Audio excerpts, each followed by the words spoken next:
Assalamualaikum warahmatullahi wabarakatuh. Saya atas nama Harlian dengan NIM 30100119070 dari jurusan Akidah dan Filsafat Islam semester 3. Baik, di sini sebagai bentuk penyelesaian tugas ujian akhir semester yang diberikan oleh Ibunda Musdalifah Nihaya, SPSI MPD. Kali ini saya akan membahas tentang beberapa poin yang berkaitan dengan konsep dasar psikologi agama, kemudian sejarah dalam psikologi agama, dan yang ketiga, perkembangan keagamaan pada anak, remaja, dan dewasa. Yang keempat, kematangan beragama, dan yang kelima adalah agresif dan altruisme. Yang pertama, konsep dasar psikologi agama. Berkaitan dengan konsep dasar psikologi agama, tentu tidak terlepas dari beberapa poin yang akan saya jelaskan. Di antaranya adalah pengertian psikologi agama itu sendiri, objek kajian psikologi agama, ruang lingkup psikologi agama, manfaat serta tujuan dari psikologi agama. Pengertian psikologi agama adalah cabang dari psikologi yang seseorang dan mempelajari seberapa besar pengaruh keyakinan agama itu dalam sikap dan tingkah laku serta keadaan hidup pada umumnya.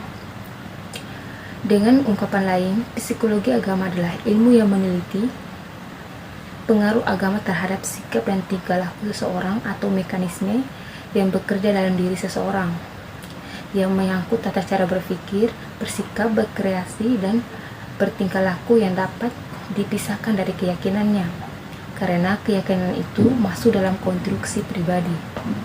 Yang kedua, objek kajian psikologi agama.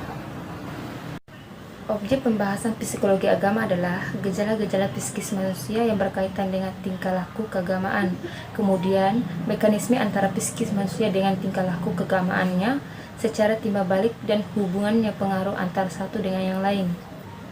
Ruang lingkup psikologi agama. Ruang lingkup psikologi agama: 1. Bermacam-macam emosi yang menjalar di luar kesadaran yang ikut menyertai kehidupan beragama orang biasa. Yang kedua, bagaimana perasaan dan pengalaman seseorang secara individu terhadap Tuhannya. Yang ketiga, mempelajari, meneliti, dan menganalisis pengaruh kepercayaan akan adanya hidup sesudah mati, akhirat pada tiap-tiap orang. Yang keempat, meneliti dan mempelajari perasaan dan kesadaran orang terhadap kepercayaan yang berhubungan dengan surga dan neraka, serta dosa dan pahala yang turut berpengaruh terhadap sikap dan tingkah lakunya dalam kehidupan. Yang kelima, meneliti dan mempelajari bagaimana pengaruh penghayatan seseorang terhadap ayat. Manfaat mempelajari psikologi agama adalah manfaat kita mempelajari psikologi agama itu bisa dimanfaatkan dalam lapangan kehidupan seperti dalam bidang pendidikan, psikoterapi, dan lapangan lainnya dalam kehidupan. Tujuan mempelajari psikologi agama yaitu psikologi agama bertujuan mengembangkan pemahaman terhadap perilaku keagamaan dengan mengaplikasikan prinsip-prinsip psikologi yang diambil dari kajian terhadap perilaku, bukan keagamaan. Yang kedua, sejarah psikologi agama. Tahun 1500 sampai 500 sebelum Masehi, di Yunani, Mesir, Mesopotamia purba, lahirlah berbagai agama. Agama Brahma menyuruh pengikutnya menyembah Dewa Tunggal. Agama Buddha 400 sampai 750 Masehi menyembah naga dan raksasa. Agama Hindu di India 1500 sebelum Masehi menyembah banyak dewa. Di Tiongkok 551 sampai 479 sebelum Masehi lahir pula agama Konghucu, dikembangkan oleh Konfusius pada tahun 560 sebelum Masehi. Berkembang pula agama Buddha di Kapilavastu oleh Buddha Gautama sekitar tahun 660 sampai 583 sebelum Masehi. Lahir agama Majusi dibawa oleh Zarathustra, keturunan Iran, suku Spitama.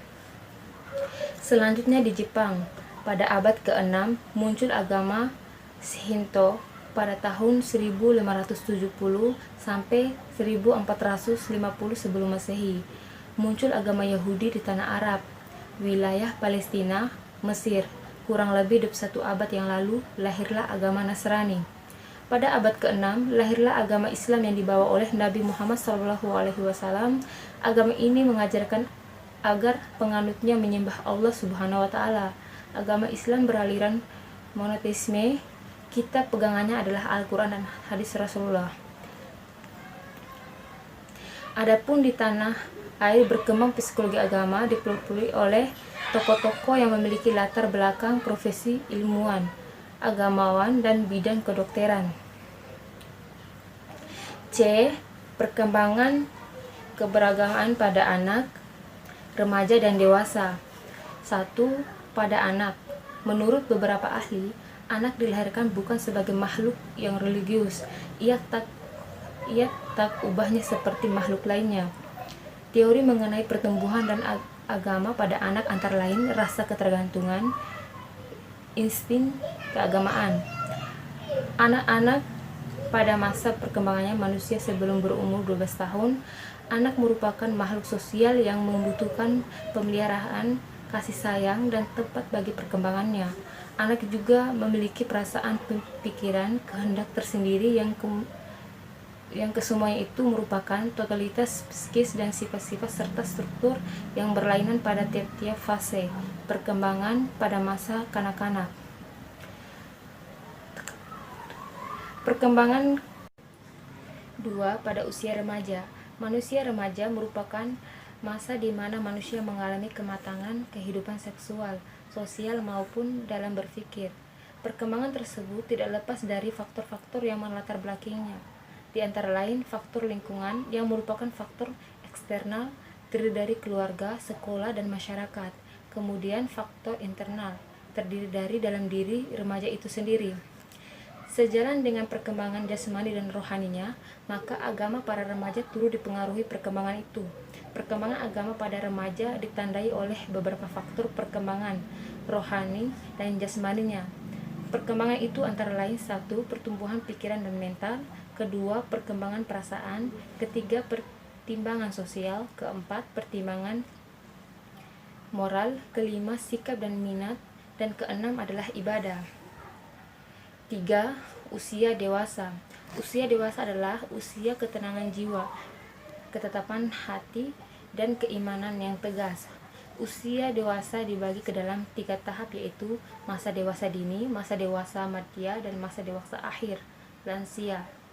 Masa dewasa menurut konsep Islam adalah fase di mana seseorang telah memiliki tingkat kesadaran dan kecerdasan emosional, moral, spiritual, dan agama secara mendalam. Usia lanjut adalah periode penutup dalam rentang hidup seseorang, yaitu suatu periode di mana seseorang telah beranjak jauh daripada periode terdahulu. Pada masa usia lanjut timbul rasa takut kepada kematian yang berdampak pada peningkatan pembentukan sikap keagamaan dan kepercayaan terhadap adanya kehidupan abadi, akhirat. Manusia adalah makhluk yang eksploratif dan potensial. Dikatakan makhluk eksploratif karena manusia memiliki kemampuan untuk mengembangkan diri baik secara fisik maupun psikal. Manusia disebut makhluk potensial karena pada manusia tersimpan sejumlah kemampuan bawaan yang dapat dikembangkan. Yang keempat, kematangan beragama. Kematangan beragama merupakan kemampuan seseorang untuk memahami, menghayati, serta mengaplikasikan nilai-nilai luhur agama yang dianutnya dalam kehidupan sehari-hari. Dalam rangka menuju kematangan beragama, terdapat beberapa hambatan karena tingkat kematangan beragama juga merupakan perkembangan individu. Hal ini memerlukan waktu sebab perkembangan kepada kematangan beragama tidak terjadi secara tiba-tiba. Pada dasarnya terdapat 2 faktor yang menyebabkan adanya hambatan. 1. Faktor diri sendiri. Faktor dalam diri sendiri terbagi menjadi 2, yaitu kapasitas diri dan pengalaman. Kapasitas ini berupa kemampuan ilmiah dalam menerima ajaran-ajaran itu. Terlihat perbedaannya antara seseorang yang berkemampuan dan kurang berkemampuan. Sedangkan faktor pengalaman, semakin luas pengalaman seseorang dalam bidang keagamaan, maka akan semakin mantap dan stabil dalam mengerjakan aktivitas keagamaan. Yang kedua, faktor luar. Faktor luar yaitu beberapa kondisi dan situasi lingkungan yang tidak banyak memberikan kesempatan untuk berkembang, malah menganggap tidak perlu adanya perkembangan dari apa yang telah ada. Yang kelima adalah agresif dan altruisme. Agresif adalah sikap dan tindakan yang dilakukan dengan tindakan fisik dan verbal dengan tujuan untuk membuat orang lain sakit. Yang kedua adalah altruisme. Altruisme adalah sikap dan perilaku yang dimiliki oleh seseorang dengan menyebabkan kebaikan dan kesejahteraan kepada orang lain hingga diri sendiri bisa tidak diperhatikan. Baik, mungkin itu saja hasil dari presentasi saya. Sekian dan terima kasih. Wassalamualaikum warahmatullahi wabarakatuh.